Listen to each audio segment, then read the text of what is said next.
లక్ష్య సాధన లేకుండా ఏ వ్యక్తి కూడా ముందుకు వెళ్ళలేడు. స్పోర్ట్లో వెళ్ళాలన్నా లక్ష్య సాధన కోసం కష్టపడాల్సిందే. ఉద్యోగం సంపాదించాలన్నా లక్ష్య సాధన కోసం కష్టపడాల్సిందే. చదువులో రాణించాలన్నా లక్ష్య సాధన కోసం కష్టపడాల్సిందే. ఏదైనా పని నేర్చుకోవాలన్నా లక్ష్యం ఉండాల్సిందే.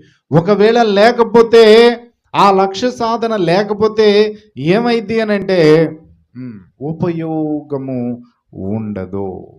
ఉపయోగం ఉండదు. ఎందుకు ఉండదు అని అంటే, వాళ్ళు లక్ష్యము వైపు వెళ్ళట్లా. అందుకే పౌలు గారు అంటాడు, నా పరుగు తుదముట్టించాలని నాకు ఆశ ఉంది, ముట్టిస్తున్నాను, నాకు జీవ కిరీటం ఉంది. ఇదన్నమాట.